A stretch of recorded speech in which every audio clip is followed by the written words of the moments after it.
ಕಾವೇರಿ ನದಿ ನೀರು ತಮಿಳುನಾಡಿಗೆ ಬಿಡುವಂತೆ ಆದೇಶ ಮಾಡಲಾಗಿದೆ. ಆದೇಶದ ಬೆನ್ನಲ್ಲೇ ರಾಜ್ಯಕ್ಕೆ ಬರ್ತಿರೋದು ತಮಿಳುನಾಡಿನ ಸಿಎಂ.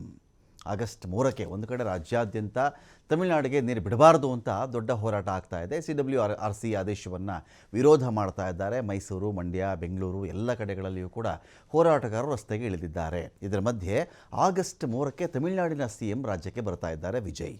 ವಿಧಾನಸೌಧದಲ್ಲಿ ಸಿಎಂ DK ಶಿವಕುಮಾರ್ ಅವರೊಂದಿಗೆ ಸಭೆಯನ್ನು ಮಾಡಲಿದ್ದಾರೆ. ಅವರು ಮೇಕೆದಾಟು ಯೋಜನೆ, ಕಾವೇರಿಯ ಬಗ್ಗೆ ಇಬ್ಬರೂ ಸಿಎಂಗಳು ಈ ಥರದ್ದು ಸಭೆ ಆಗಿರೋದು ಬಹಳ ಅಪರೂಪ.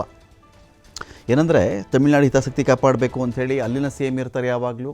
ಕರ್ನಾಟಕದ ಹಿತಾಸಕ್ತಿ ಕಾಪಾಡಬೇಕು, ಅದು ರೈತರ ಹಿತಾಸಕ್ತಿಯೂ ಹೌದು, ರಾಜಕೀಯ ಹಿತಾಸಕ್ತಿಯೂ ಹೌದು. ಎಲ್ಲ ಮುಖ್ಯಮಂತ್ರಿಗಳ ಕಾಲದಲ್ಲೂ ಇದೇ ಕಥೆನೇ. ತಮಿಳುನಾಡು ಯಾವುದೇ ಸಿಎಂ ಬಂದರೂ ಕೂಡ ಅಲ್ಪ ಸ್ವಲ್ಪ ಸಿಡಿಲ ಬಿಟ್ಟುಬಿಟ್ರು ಕಾವೇರಿ ವಿಚಾರವನ್ನು, ಅಲ್ಲಿನ ಜನರ ರೈತರ ವಿರೋಧವನ್ನು ತಮಿಳುನಾಡಿನ ಮುಖ್ಯಮಂತ್ರಿ ಕಟ್ಕೊಳ್ಬೇಕಾಗತ್ತೆ. ಜಯಲಲಿತಾ ಅವರಿದ್ದರು ಇದೇ ಕಥೆ, ಸ್ಟಾಲಿನ್ ಇದ್ದರು ಇದೇ ಕಥೆ, ಕರುಣಾನಿಧಿ ಇದ್ದರು ಇದೇ ಕಥೆ, ಬೇರೆಯವರು ಯಾರೋ MGR ಇದ್ದರು ಇದೇ ಕಥೆನೇ ಅಲ್ಲಿ. ಸೊ ಈಗೇನಾಗ್ತಿದೆ ಇಲ್ಲಿ, ಈಗ ತಮಿಳುನಾಡಿನ CMఏ ನಮ್ಮ ರಾಜ್ಯಕ್ಕೆ ಬರ್ತಾ ಇದ್ದಾರೆ. ಬಂದು ಕರ್ನಾಟಕದ ಮುಖ್ಯಮಂತ್ರಿಗಳೊಂದಿಗೆ ಆಗಸ್ಟ್ 3ಕ್ಕೆ ಸಭೆಯನ್ನು ಮಾಡುವವರಿದ್ದಾರೆ. ಈಗ ಮೇಕೆದಾಟು ಯೋಜನೆಗೆ ಯಾವ ಘಟ್ಟದ ಕೆಳಗಿನ ರಾಜ್ಯಗಳ, ಅದು ಪುದುಚೇರಿನೋ ಕೇರಳನೋ ತಮಿಳುನಾಡೋ, ಇವರ ಅನುಮತಿಗಳೇ ಅವಶ್ಯಕತೆ ಇಲ್ಲ, ನೀವು ಆರಾಮಾಗಿ ಮಾಡಬಹುದು ಅಂಥೇಳಿ ರಾಜ್ಯಸಭೆಯಲ್ಲಿ ಸಚಿವರೊಬ್ಬರು ಮಾತಾಡ್ಬಿಟ್ಟಿದ್ದಾರೆ. ಸೊ ಈಗೇನಾಗ್ತಿದೆ, ಮೇಕೆದಾಟು ಯೋಜನೆ ಕಥೆ ಏನು, ಕಾವೇರಿ ಕಥೆ ಏನು, ಈಗ ನೀರು ಬಿಡೋ ಕಥೆ ಏನು, CWRC ಆದೇಶವನ್ನು ಏನು ಮಾಡೋಣ, ಬಹುಶಃ ಇಷ್ಟು ವಿಚಾರ ಇಟ್ಕೊಂಡು ಇದೀಗ ಇಬ್ಬರೂ ಸಿಎಂಗಳು ಕೂಡ ಸಭೆಯನ್ನು ಮಾಡಬಹುದು.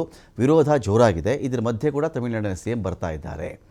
ಸೊ ತಮಿಳುನಾಡು ಅನುಮತಿ ಏನು ಬೇಕಾಗಿಲ್ಲ ಮೇಕೆದಾಟಿಗೆ ಅಂತ ಕೇಂದ್ರ ಹೇಳಿದ ಮೇಲೆ ಇನ್ನೊಂದು ಭೀಕರ ಬರಗಾಲ ನಮ್ಮಲ್ಲಿ ಕಾಣಿಸ್ಕೊಳ್ತಾ ಇದೆ. ಹಾಗಾಗಿ ತಮಿಳುನಾಡಿಗೆ ನೀರು ಸ್ಥಗಿತ ಮಾಡೋಣ ಅಂತ ಪ್ಲಾನ್ ಇದೆ ಸರ್ಕಾರದ್ದು. ಹೀಗಾಗಿ ವಿಜಯ್ DK ಶಿವಕುಮಾರ್ ಭೇಟಿಗೆ ತಮಿಳುನಾಡಲ್ಲೇ ವಿರೋಧ ಇದೆ. ಮಾತುಕತೆ ಬಿಟ್ಟುಬಿಟ್ಟು ನೀವೇನು ಕರ್ನಾಟಕಕ್ಕೆ ಹೋಗ್ತಕ್ಕಂಥ ಅವಶ್ಯಕತೆ ಇಲ್ಲ, ಯಾವ ಮಾತುಕತೆಯೂ ಬೇಡ, ಕಾನೂನು ಏನು ಹೇಳುತ್ತೋ ಅದನ್ನು ಮಾಡ್ಕೊಂಡು ಹೋಗಿ ಅಂತ ಒತ್ತಾಯ ಇದೆ. ಈ ವಿರೋಧದ ಮಧ್ಯೆ ಕೂಡ ಮಾತುಕತೆಗೆ ಮುಂದಾಗ್ತಾ ಇದ್ದಾರೆ ವಿಜಯ್ ಅವರು. ಕಾವೇರಿ ವಿವಾದ ಮಾತುಕತೆ ಮೂಲಕ ಬಗೆಹರಿಸಿಕೊಳ್ಳಲು ಯತ್ನಿಸ್ತಾ ಇದ್ದಾರೆ. ದಶಕಗಳಿಂದ ಎರಡೂ ರಾಜ್ಯಗಳ ನಡುವೆ ಕಾವೇರಿ ವಿವಾದ ಇದೆ, ಸಮಸ್ಯೆ ಮಾತುಕತೆಯಿಂದ ಬಗೆಹರಿದ್ರೆ ಚೆನ್ನಾಗಿರುತ್ತೆ ಅಂಥೇಳಿ ವಿಜಯ್ ಭೇಟಿ ಕೊಡ್ತಾ ಇದ್ದಾರೆ. ಈ ವಿಜಯ್ ಭೇಟಿಗೆ ಅಲ್ಲಿಯೂ ಕೂಡ ತೀವ್ರ ವಿರೋಧ ಇದೆ.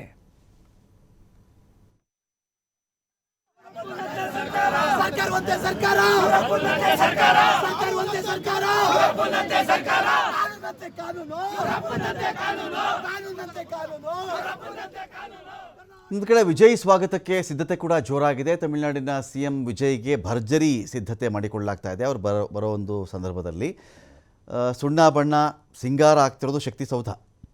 ವಿಜಯ್ DK ಶಿವಕುಮಾರ್ ನೇತೃತ್ವದ ಸಭೆಯ ಹಾಲ್ ಕೂಡ ರೆಡಿ ಆಗ್ತಾ ಇದೆ. ಇಲ್ಲಿ ವಿಧಾನಸೌಧದ 3ನೇ ಮಹಡಿಯಲ್ಲಿ ಸಮ್ಮೇಳನ ಸಭಾಂಗಣ ಇದೆ. ಸಭೆಯ ಹಾಲ್ನ ಒಳಗಡೆ ಹೊಸದಾಗಿ ನವೀಕರಣ ನಡೀತಾ ಇದೆ. ಮತ್ತೊಂದು ಕಡೆಯಲ್ಲಿ ವಿಧಾನಸೌಧದ ಬಾಗಿಲು ಕಿಟಕಿ ಕೊಠಡಿಗಳ ನವೀಕರಣ ಕೆಲಸ ಕೂಡ ಒಂದು ಕಡೆ ಆಗ್ತಾ ಇದೆ. ವಿಜಯ್ ಬಂದಾಗ ಒಂದು ಒಳ್ಳೆ ರೀತಿಯಲ್ಲಿ ಸ್ವಾಗತ ಮಾಡಿಕೊಳ್ಳೋಣ, ಮಾತನಾಡುವಂಥ ಸ್ಥಳ ಚೆನ್ನಾಗಿರಲಿ ಅಂಥೇಳಿ ಎಲ್ಲ ಒಂದು ಕಡೆ ಶೃಂಗಾರ ನಡೀತಾ ಇದೆ ವಿಧಾನಸೌಧಕ್ಕೆ.